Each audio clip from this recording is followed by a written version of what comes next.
আসসালামু আলাইকুম রহমতুল্লাহি বারকাতু। আমি শাবানা পারভিন। আমি ভারতের পশ্চিমবঙ্গ রাজ্যের জলপাইগুড়ি জেলা থেকে বলছি। আমি বর্তমানে একজন ছাত্রী। আমি আলিয়া বিশ্ববিদ্যালয়ে পড়ছি। আমি কুরআন তিলাওয়াত কোর্সের তৃতীয় ব্যাচের ছাত্রী। বর্তমানে আমাদের নাজরাত 14তম ক্লাস চলছে। কোর্স সংক্রান্ত কিছু বিষয়। আমার ইচ্ছা আমি যেন সহিভাবে কোরআন তিলাওয়াত করতে পারি।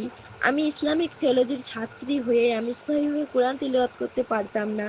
এটা একটা খুবই লজ্জাজনক বিষয়।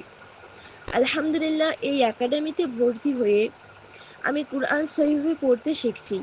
এখনো পুরোপুরি হয়নি, ইনশাআল্লাহ বাকি ক্লাসটুকু করে আশা রাখছি সহি হবে।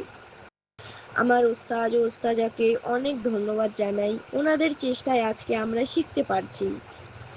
আমার ওস্তাজাকে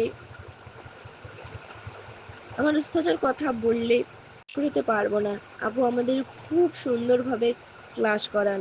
আমাদের পেছনে অক্লান্ত পরিশ্রম করেছেন। আমাদের ক্লাস করানোর সময় কোথাও কোথাও গন্ডগোল হয়ে গেলে, কোথাও থমকে থাকলে আপু আমাদের সেটা খুব ভালোভাবে বুঝায় দেন, ধরে ধরে আমাদের শেখান আপু। সর্বশেষে এটাই বলবো, কুরআন একাডেমি সবাইকে আমার পক্ষ থেকে অনেক অনেক ধন্যবাদ।